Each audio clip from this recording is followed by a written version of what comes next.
Bonjour Lionel. Bonjour Paul. Dans la série En toute intimité, est-ce qu'il y a un autre événement comme ça qui t'a touché et dont tu aurais envie de parler aujourd'hui? Il y a une date qui m'a transformé radicalement, c'est le 17 juillet 1997, Qu'est-ce qui s'est passé? naissance de ma fille. Alors c'est pas rien. Ben non. Et pour toi, qu'est-ce que tu gardes comme expérience forte de cet événement? Intérieurement, je veux dire. Une transformation.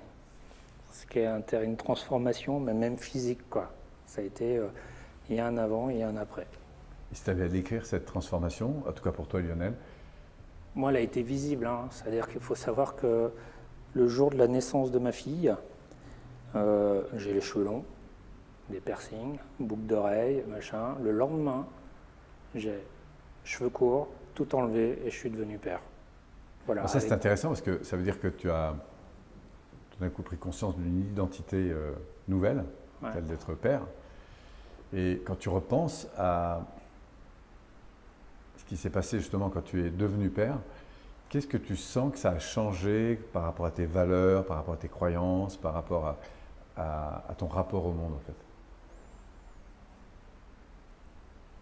Ben, j'ai eu l'impression que de plus être seul, d'être un tout, d'avoir transmis des choses et pas seulement que à cette époque-là, j'étais dans le tennis de transmettre et de prendre en charge les autres et de leur apprendre. C'est que là, j'arrivais à retransmettre avec mon sang, c'est-à-dire que j'avais une responsabilité et mes gènes allaient pouvoir perdurer, quoi. Tu laissais une trace. Je laissais une trace, ouais. Pour une fois, il y allait y avoir quelqu'un que moi je pouvais partir demain, il y avait quelqu'un qui suivait, quoi.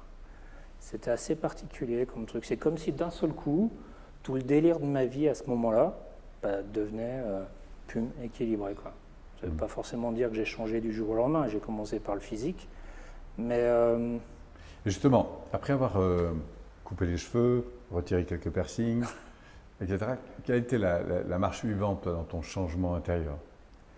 je faisais plus les choses que pour ma gueule, quoi. C'est-à-dire?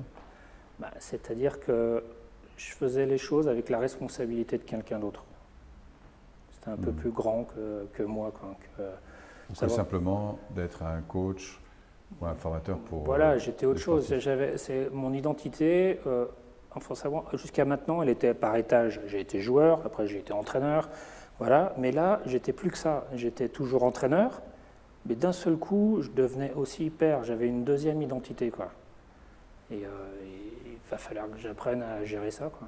C'était pas évident au début, mais Et justement, c'était quelle est intéressant, la quoi. difficulté la plus grande que tu Au début, à laquelle tu as été confronté? c'était qu'avec la vie que je menais à ce moment-là, c'était de savoir ce que j'allais faire de ce truc-là que j'avais dans les mains, quoi.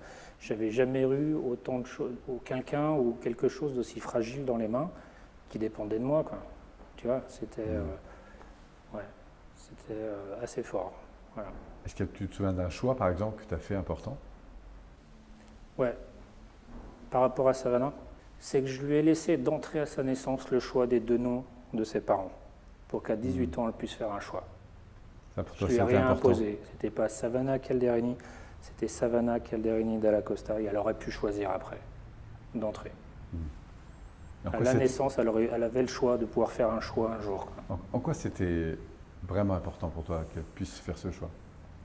C'était peut-être en relation avec moi ou peut-être j'ai pas pu faire des choix un petit peu. D'entrée, je lui laissais le choix, quoi. C'était important pour moi. Tout le Donner monde le n'a pas choix. forcément compris, mais de lui laisser le choix même de son identité au moment où elle aurait envie de le faire. À partir de cette expérience, il y avait un dernier message comme ça que tu avais envie de transmettre, fort de cette expérience, aujourd'hui, quand tu te retournes à, on pourrait dire, un jeune papa ou à toute personne qui nous écoute?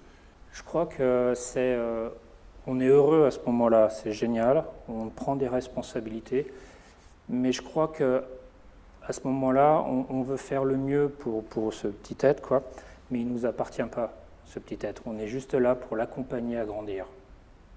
Et lui laisser le choix de faire ses choix, mais il ne nous appartient pas. On est juste là pour l'accompagner, quoi. Merci, Lionel. Merci à toi.